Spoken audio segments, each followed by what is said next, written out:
जय बाबा नीम कैरोली।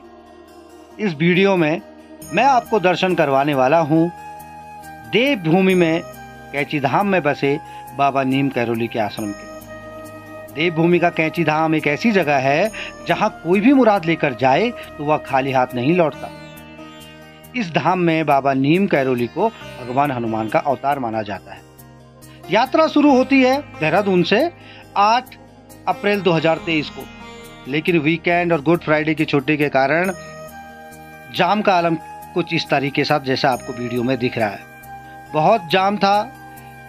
नैनीताल के रास्ते हमने कोशिश करी, जोली कोट तक हम पहुंच भी पाए, लेकिन वहां से हमें वापस आना पड़ा। कहते हैं ना कि बुलावे पे ही जा सकते हैं। फिर अगले दिन सुबह हल्द्वानी से हमने 4:30 बजे अपनी यात्रा शुरू की। सुबह रोड खाली थी, जो भी भक्तगण थे, क्योंकि उससे पहले दिन यानी 8 अप्रैल को लाखों श्रद्धालुओं ने बाबा नीम कैरोली के दर्शन कर लिए थे। आज का दिन बहुत सही था क्योंकि हमने सुबह सुबह ही यात्रा शुरू कर ली। आज भी बहुत भीड़ रहने वाली है यानी 9 अप्रैल को, लेकिन क्योंकि हम बहुत जल्दी जा रहे हैं तो हम उम्मीद कर रहे थे कि हम मंदिर में सबसे पहले पहुंचेंगे और आश्रम में कुछ वक्त गुजारने का मौका हमें मिलेगा। हालांकि अभी आप वीडियो में आगे देखेंगे कि वहां पहुंचने पर वहां की पिक्चर कुछ और थी। भीमताल से बाबा कैंची धाम तक रोड के किनारे लगभग हर जगह पे वाहन खड़े थे। ऐसा लगता था मानो कि दिल्ली, नोएडा और हरियाणा के कई श्रद्धालु यहीं आकर बसने वाले हैं। पूरी रोड पैक थी, पूरे होटल फुल थे, कहीं भी रहने की जगह नहीं थी। क्योंकि यह सुबह सुबह का नज़ारा हम देख रहे हैं जो यात्रा का है, इस वजह से हमें ये रोड खाली प्रतीत नज़र आ रही है। लेकिन इससे ठीक एक दिन पहले यानी 8 अप्रैल को जाम का आलम इस प्रकार था कि जो हमारे साथ के एक मित्र पहले दिन गए थे वो भी अगले दिन हमारे साथ ही वापस लौट पाए।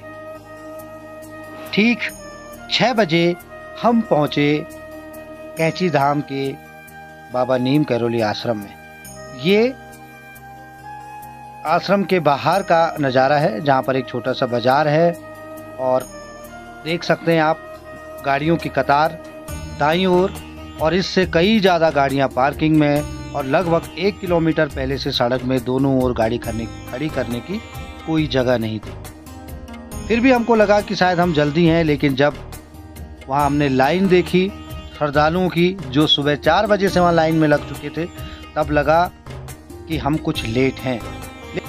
हालांकि एक बार गेट खुलने पे सैकड़ों श्रद्धालु एक साथ दर्शन कर सकते हैं और कितनी भी बड़ी भीड़ को आराम से नियंत्रित किया जा सकता है। तो धीरे धीरे करके हम बाबा नीम कैरोली के आश्रम की ओर बढ़ते गए, जिसके लिए सामने जो गेट दिखाई दे रहा है उससे नीचे होकर पुल को पार करना पड़ता है, और पुल को पार करने के बाद दूसरी तरफ दिखाई देता है बाबा नीम कैरोली का आश्रम। ये रहा सामने गेट और ये रही भक्तों की भीड़। सामने पवित्र आश्रम और हनुमान जी का मंदिर, और पुल के ऊपर से मंदिर तक श्रद्धालुओं की भीड़ आप देख सकते हैं। ये लोग सुबह 4 बजे से वहां पर लाइन में लग गए थे। अब अगले आधे घंटे हमें भी इंतजार करना है दरवाजे खुलने का, क्योंकि अभी सिर्फ 6 बजे हैं और 6:30 बजे का समय है दरवाज़ा जब मेन आश्रम का खुलता है। उसके बाद आसानी से दर्शन किए जा सकते हैं। हालांकि जो भोग का समय है वो 7 बजे है, तो आप सुबह दर्शन करने के बाद वहीं पे रुक सकते हैं। नीचे नदी में आप तैयार हो सकते हैं और उसके बाद आप 7 बजे जब भोग लगे उसके बाद प्रसाद लेके ही वहाँ से निकल सकते हैं। पुल के ऊपर हम लोग चले गए, साथ में मेरे माँ पिताजी, मेरी धर्मपत्नी और ये छोटी सी बेटी मेरी अन्वेषा और हमारे परम मित्र और उनकी पुत्री भी साथ में थे। अभी हम पुल के ऊपर ही इंतज़ार करते रहे और इस इंतज़ार के दौरान बाबा नीम करौली और हनुमान जी के जयकारे सुनाई देते रहे। मैंने पिछले कई सालों से इतनी भीड़ बाबा नीम करौली के आश्रम में कभी नहीं देखी है जितनी पिछले 2 दिन से थी। और अब कुछ समय पूर्व से, जब से सोशल मीडिया पे लोग बहुत ज़्यादा एक्टिव हुए हैं, तब से नीम करौली बाबा के आश्रम का महत्व लोगों को समझ आने लगा है। इसलिए लोग सच्चाई से प्रतीत होते जा रहे हैं और बाबा नीम करौली के दर्शन के लिए पहुंचते जा रहे हैं।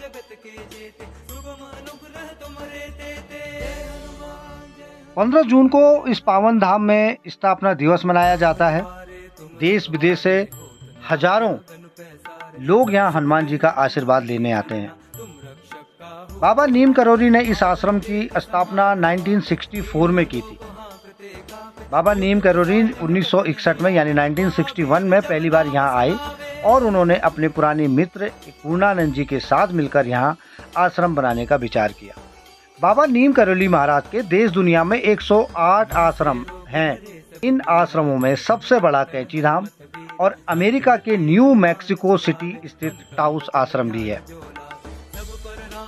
बाबा नीम करौली को भगवान हनुमान की उपासना करने के बाद अनेक चमत्कारिक सिद्धियां प्राप्त हुई थी। लोग उन्हें हनुमान जी का अवतार मानते थे, लेकिन बाबा बेहद साधारण तरीके से रहते थे और अपने पैर किसी को भी नहीं छूने देते थे। पीएम नरेंद्र मोदी जी, हॉलीवुड अभिनेत्री जूलिया रॉबर्ट्स, एप्पल के फाउंडर स्टीव जॉब्स और फेसबुक के संस्थापक मार्क जुकरबर्ग जैसी हस्तियां भी बाबा नीम करौली के भक्त हैं।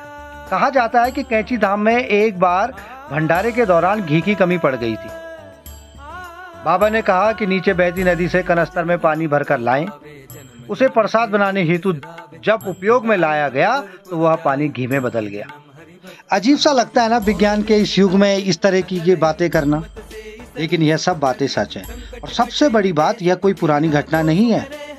50 साल पुरानी घटनाएं, 60 साल पुरानी घटनाएं हैं जो आज भी जीवंत हैं। उस समय के लोग अभी भी जीवित हैं और आपको इन घटनाओं की चर्चा परिचर्चा जरूर करते हैं। मैं आपको अगले वीडियो में जानकारी दूंगा कि अगर आपने बाबा श्री नीम करौली महाराज के इस आश्रम में रात्रि का समय गुजारना है, यानी रात को आप वहाँ पे रहना चाहते हैं, 1 रात या 2 रात, तो आपको क्या प्रोसीजर फॉलो करना है। और इसके अलावा बहुत सारी ऐसी चमत्कारी घटनाएं जो हर एक व्यक्ति को जाननी चाहिए जो हनुमान जी के भक्त हैं, वो भी मैं अगले वीडियो में आपके साथ डिस्कस करूंगा। आपको किस समय यहाँ पर आना चाहिए इसके बारे में हम बात करेंगे। हालांकि 12 महीने यहाँ मौसम बहुत अच्छा रहता है, लेकिन जनवरी में बर्फ़ और जुलाई अगस्त में बारिश, इन 3 महीनों को छोड़ने के अलावा बाकी के 9 महीने बहुत उचित हैं। और जैसे कि मैंने आपको बताया 15 जून को हर वर्ष यहाँ पर बहुत बड़ा मेला लगता है। उस समय तो आपको अपनी जो पर्सनल गाड़ी है उसको नैनीताल से आगे ले जाने की गलती नहीं करनी है। वहीं गाड़ी को खड़ा करके कोई वहाँ से पब्लिक वाहन लेना, यहाँ पहुँचना है। मैं आपको बहुत सारी जानकारियाँ दूंगा अगले वीडियोज़ में जो कि जन जन तक पहुँचनी ज़रूरी हैं। फिलहाल मैं इस वीडियो को विराम देता हूँ और सभी भक्तगणों को जय हनुमान जी।